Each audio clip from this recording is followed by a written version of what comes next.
back to the channel. I'm MoedotJ and we are locked in. This is episode 3 of Bel-Air. Will is still trying to get accustomed to living this California life. We know he's been having it tough. Him and Carlton haven't seen eye to eye.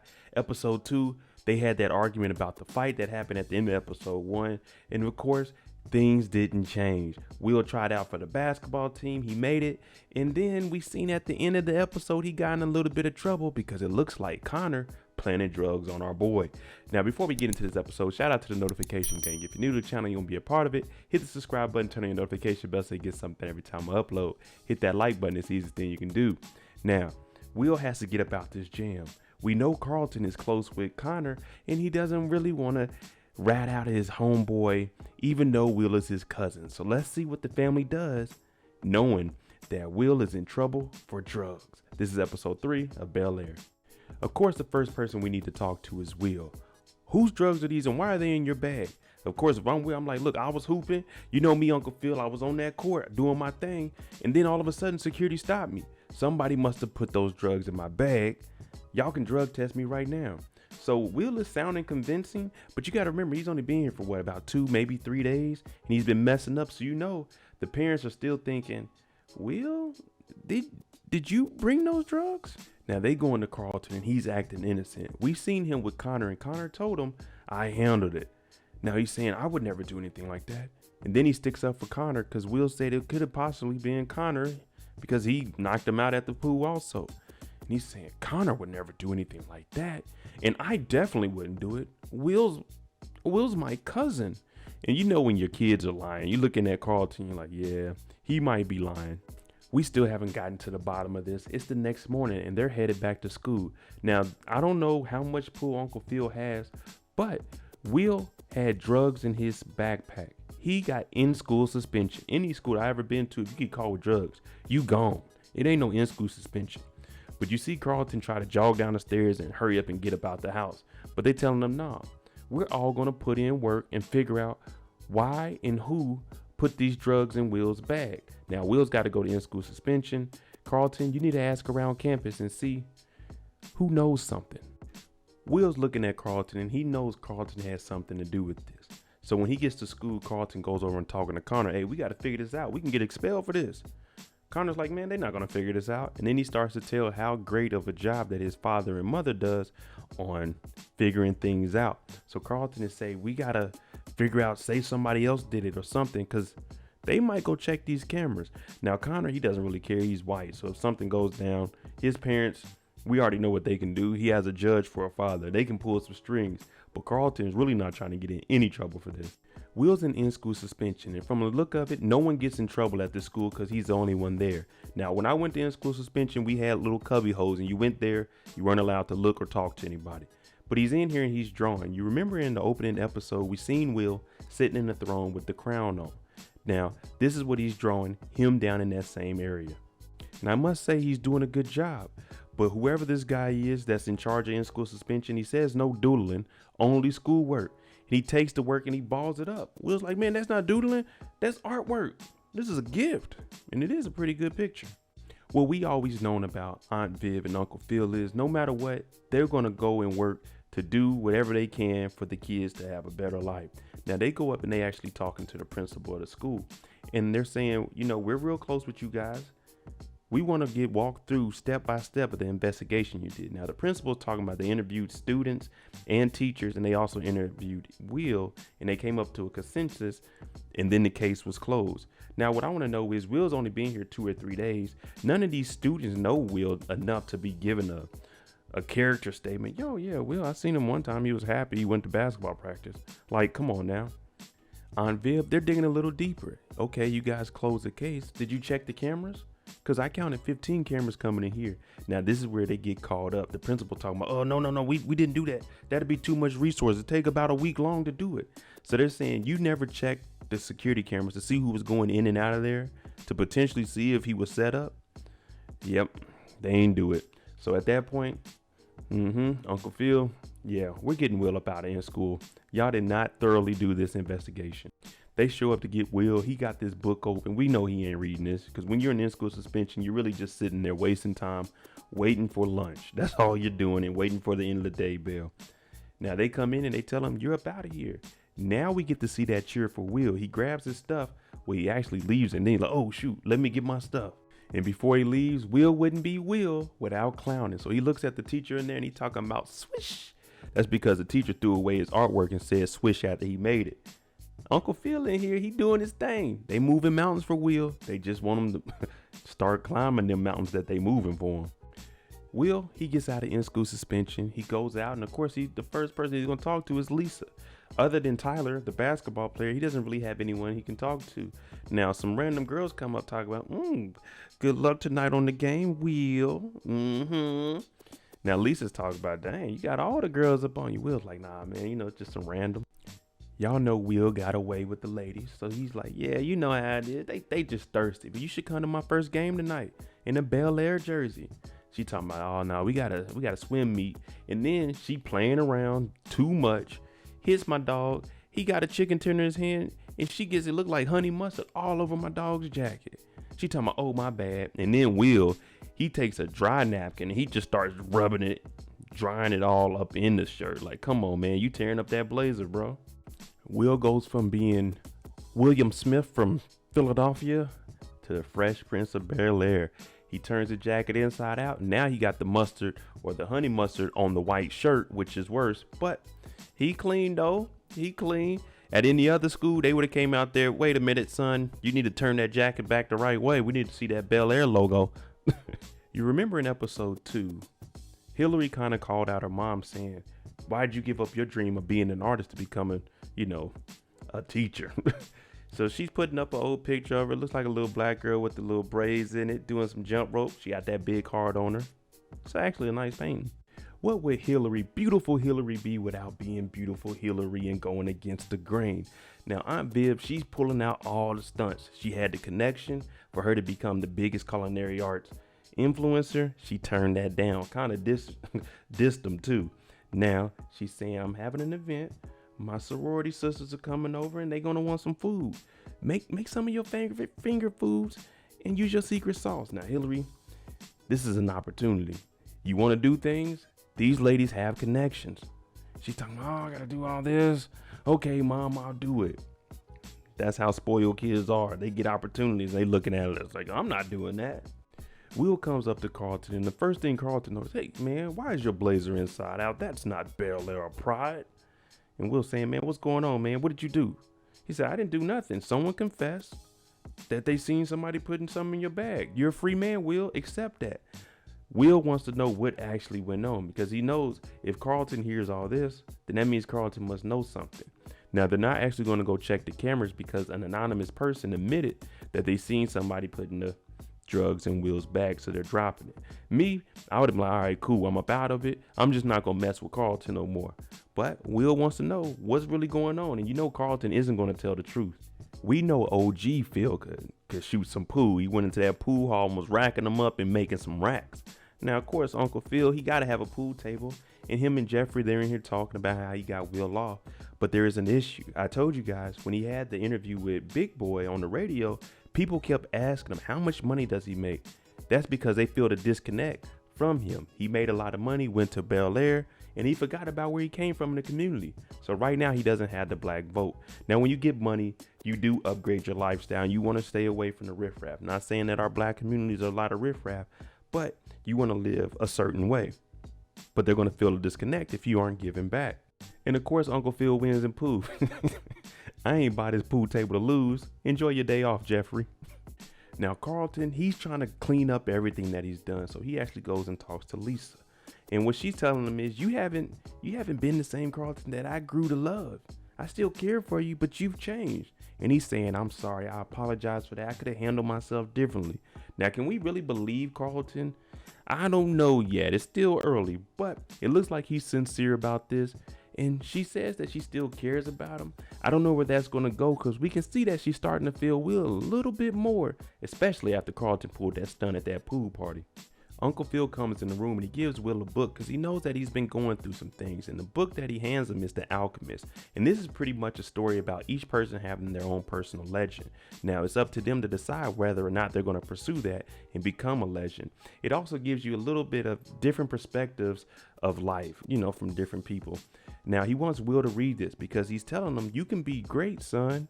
It just depends on how great you want to be. You already heard him say in episode 2, you don't give up on the court, so you shouldn't give up on life. It's going to be some hard times, but you got to keep moving forward. Just like Aunt Viv is having her sorority over, Uncle Phil invites Will to come to his fraternity. They're having a little get together meeting. I'm sorry if I don't know what those are called, but he's inviting Will and he's telling Will, see, that's what I'm talking about. You're coming out here, you're adapting and you're stepping up to the situation. You're becoming a man. Now, the next day, Carlton's down here. He ain't reading no book. He just sitting down here. Aunt Viv comes in with some flowers. Carlton's talking about, dang, Mom, how many flowers you got? You took all of them? She's like, some of these are a pain in the butt, but I still love them.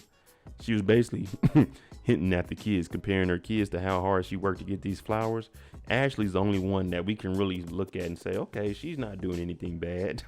She's telling Carlton, we want you to give Will a chance. We know it's going to be hard. We know that you can do it, though. Now, he's asking, are they going to come to his lacrosse game tonight? And of course, Will got a basketball game tonight. The school also got a swim meet tonight. They said, you know what? We're going to schedule every single sport on one night. Now, she's telling them, all right, look, what we're going to do, we're going to do half and half. Now, I'm thinking they're going to go to half of the family go to Will's game, half of the family go to Carlton's game. But she's talking about, we're going to go to one game till halftime and then the other one, like a whole unit. That's not going to work. And of course, Carlton is upset about this. And then on top of them splitting games with Carlton and Will, Uncle Phil tells him, we bringing Will with us to the fraternity. Come on now. Carlton's like, man, that's supposed to be an us thing. You and me, Dad. Carlton, if you don't get your butt in that car, man. They arrive at the Alpha Social. I apologize to the Greeks. I don't know if you guys call it a social or not, or an event, whatever it is, let me know below. But they get here and we see Uncle Phil trying to go over there and talk to a guy, Reverend Lamont. Now this turns into almost a Big Red from the 5 Heartbeats moment, where he's like, hey, I'm in the middle of a joke. He's like, can we talk a little bit? Uncle Phil, Phillip Banks, my office hours are. My office hours are. And he pretty much tells him, hey, I'm over here. We over here talking. Uncle Phil, you should just wait. Now they're here and everybody's calling Phil Yamacraw. And we were wondering, why are they calling him Yamacraw? That's where he's from in North Carolina. Now this gentleman here, his name is Derek.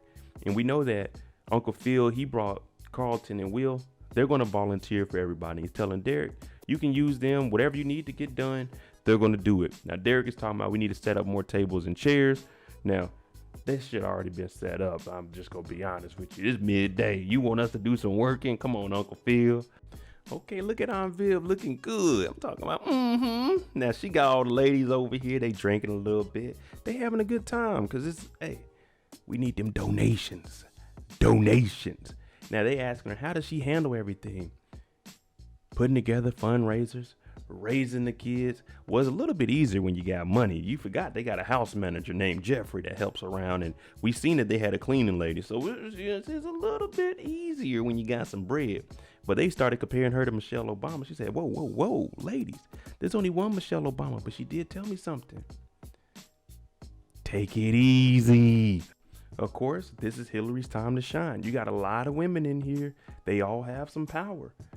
They tasting your food. Hey, Aunt Viv is throwing the alley-oop.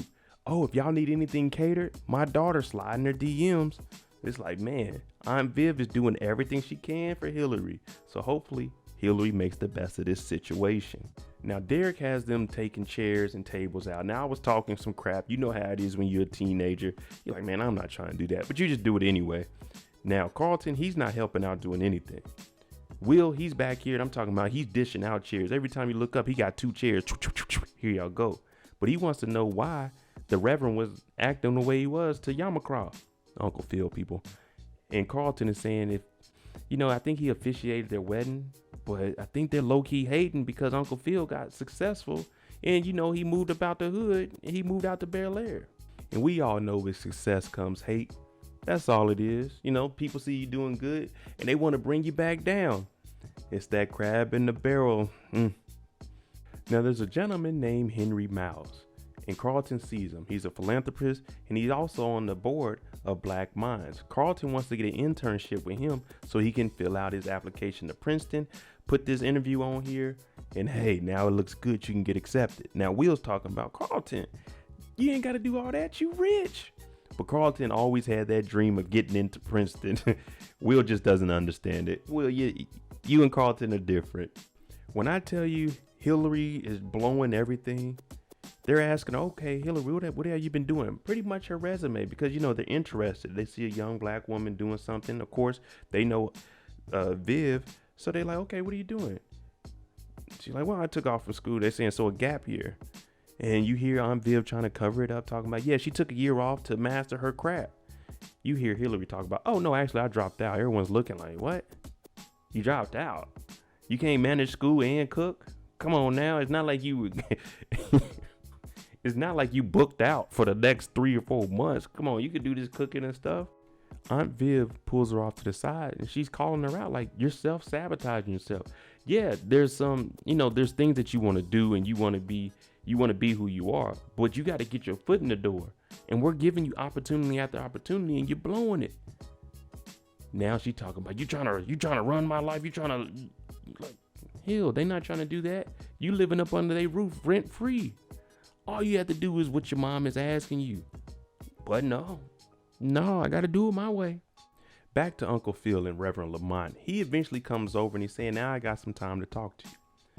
Now, we know that Uncle Phil's here to try to get some votes. And who else would you go to besides your fraternity brothers?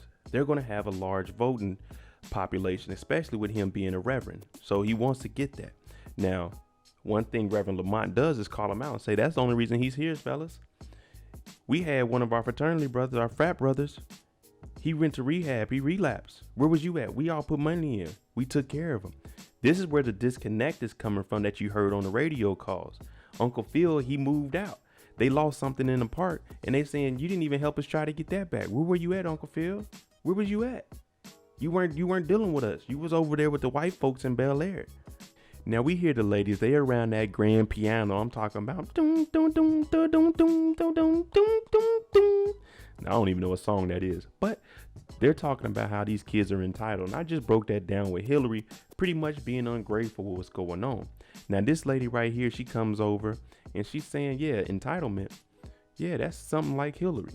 She works at the culinary magazine or whatever it was. And she's saying Hilary got on live and disrespected us. That's why I'm here and I'm working overtime, because she said we don't cater to Black people. Now, they didn't say they didn't cater to Black people. They just said that's not their number one demographic. But of course, every company, they have demographics that they go after, their target audience. That's how you maximize your dollars. If you're selling dog food, you're not going to advertise to people that like cats. You're going to advertise to people that like dogs. I mean, that's just marketing 101. But she's saying Hilary is slandering everything that we did. And I'm one of your connections, Viv. I worked hard to get where I was. You worked hard to get where you are. And for us to know each other and your daughter backstabbed me when we gave her an opportunity, that's bad. Now they want an apology from Hilary. Hilary says, I'm sorry that I'm not sorry about it. I needed to let y'all know what's going on. I know Aunt Viv is having it. She like, ooh, when they leave. Ooh. Could you imagine doing everything you can for your kids to try to give them a better future, better than what you had? You're setting them up with interviews and they just turn them down left and right. Man, you blowing your connections. This is your reputation.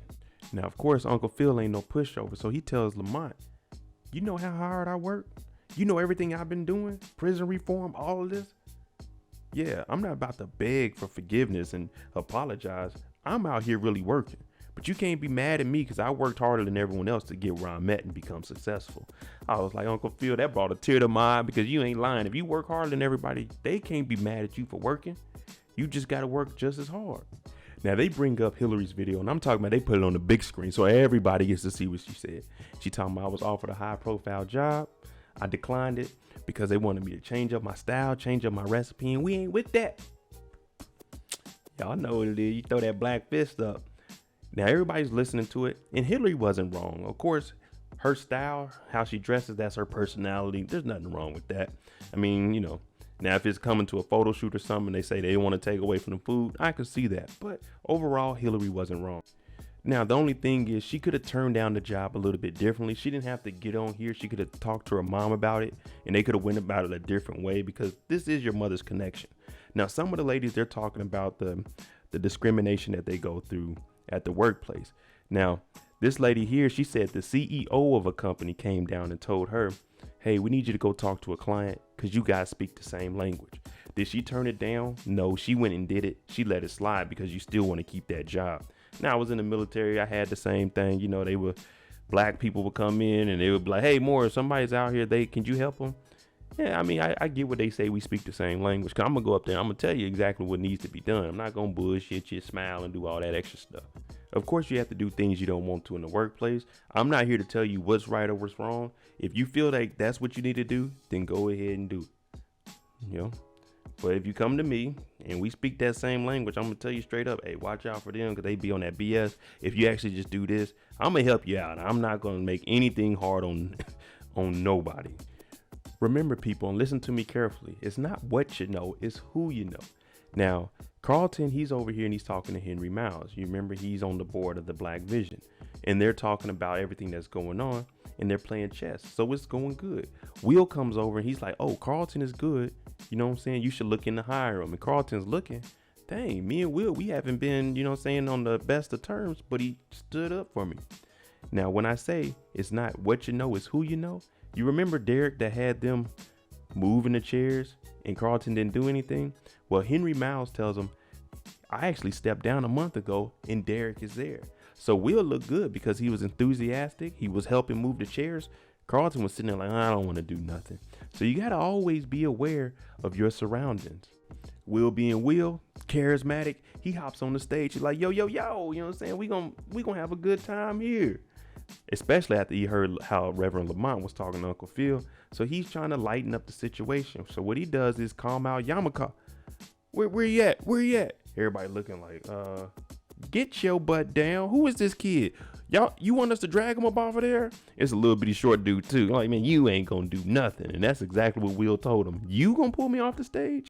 Yamacraw goes out there and he does the alpha chant. I guess you call it a chant, but they get out there and they start stepping. I'm talking about, woo. I'm like, okay, look at them. Now, this is Uncle Phil's way of showing the people, I ain't left the community. That's in my heart. The only thing that changed is the address, but this is still me. Exactly what I'm saying. It's in my heart forever. I'm going to forever be internalized with you. Y'all my brothers. The only thing that changed is the number of zeros in my bank account. Now, Lamont, he's like, yeah, because that's what you got to do. Conversation rules the nation. I tell you all the time, if you can have a conversation, 9 times out of 10, you can get past whatever BS you were stuck on. They get home. Uncle Phil done had a few drinks, so he hype. Will hype. Carlton ain't so much because he ruined all his opportunities. But they get in here. Aunt Viv, her friend talking about, hey, you need to get back into the art game so I can sell some of that. Uncle Phil talking about, shoot, Will may have helped me win this election. We got that black vote. Will's mom actually shipped all of his stuff overnight and it gets here. Now he goes upstairs and he pulls out his J's, because one thing we knew about the Fresh Prince and we know about Bel-Air is they gonna have some shoes no matter the occasion. We gonna have some shoes, and he got some J's. He about to go out and hoop in. Ooh, you better put up 20 or 30. MJ, you better not let him down. This is the first game for Bel-Air. Will just got out of in-school suspension the night before, so he's not starting. We gotta wait and see what we can do. Now, on the other hand, during the lacrosse game, Carlton out there getting whooped on, and he's looking in the crowd like, man, where's my family at? They said they were gonna at least come to half of it. So without his family being there, him thinking about them loving Will and doing more for Will, Carlton is getting messed up. Now, Will is still on the bench. Hilary and Aunt Viv, they get into a little bit of argument, talking about, hey, Mom, do you like my outfit? Since you get to control my life, I didn't ask you to pick it out. Aunt Viv says, you know what? Since you don't need us, you don't need our connections, you don't need our money, you need to get up out the pool house. You need to go out there on your own and experience life. Hilary, Miss, I'm doing what I want to do. I turn down jobs because I got it like that. Uncle Phil over there like, hey, ladies, Talk about that at the house. Now we looking at the scoreboard like, man, when they gonna put Will in? We down 8-0. Coach is like, man, the hell with this. Will, we need you. Now on the other team, they're playing against Malibu. Will's D'd up by another, another black guy. And he's asking him, you really from Malibu? He looked at Will like, you really from Bel-Air? Hell no, we ain't. But we came here to hoop, get a better education, and get more looks on us. Hey, them bigger schools, they get them eyes on you. And then Will proceeds to cook them. Now they talk about we need to get to Carlton's game. Will at the free throw line, he hit them free throws. Uncle Phil's like, man, the hell with that lacrosse. 5 more minutes. We just gonna watch what Will's doing. He looking like, damn, Will is pretty decent at this hooping thing. Now Carlton, he out here getting frustrated. They scoring on him. The other team, they celebrating and stuff. Yeah. Carlton getting knocked out. He getting penalties for personal fouls. They throw him out the game. Do you have eyes? Man, this shit's stupid. His coach is like, Carlton, get your shit and get up out of here, man. Carlton goes in the locker room, slams everything down. He looking around like, man, the hell with this. I'm about to get high. He goes up there. I won't even say he break down the Zan. He already got the Zan in the bottle, the little valve. He like, hey, Carlton, you might need to chill, bro. You need to go drink some water or something. Now, I just had to call this out. Will Smith gets a fast break. He just stole it from the guy from Malibu. He goes down. He's about to do a layup, and then they added it to him dunking it. Like, look at this hand. He going up with his left hand, but watch the dunk. Come on, y'all. Will didn't have that kind of bounce, that speed, that kind of power. He was about to go up for a layup, and they just added it to him booming. But hell with it. The crowd is getting hyped. Mind you, we're down by 2 points right now. Will's got to do something to make it happen. Of course, we got to pull up for that 3. We ain't going for the tie. No overtimes here. This is big shot Will. We going for the win. Will hits that big 3. Now, if you watch it closely, it hits 61 before the ball even goes in. Whoever's on that scoreboard over there, you can't be changing that score until it's actually made. And you see the ref holding up that 3. But we win the game 61-60. I'm talking about first game off the bench. Game winning shot. Everybody's loving Will. We heard him when he was in the ice tub. He told Carlton, I'm coming to take over the school. And now everyone's loving because we know Bel-Air was trash before Will got there. They probably ain't won no games in like the last 3 years. And if they did, it was probably like 2-40 over the last 4 years. Carlton's looking at this and he is upset. There you go, episode 3 of Bel-Air. Let me know what you think. Do you think that Hilary is going to be able to make it on her own out there, or is she going to have to come back and live with the family? Also, how is Carlton going to handle all of this new fame that Will is getting? Let me know what you think. I'm MoedotJ. If you like the content on the channel, hit that like button, hit that subscribe button. Remember, Thursdays are when the new episodes of Bel-Air comes back, and there's 10 episodes total, so we'll have 7 more. Episode 4 is on Thursday. Thanks for watching. I'm out. Jimmy on the beat, boy.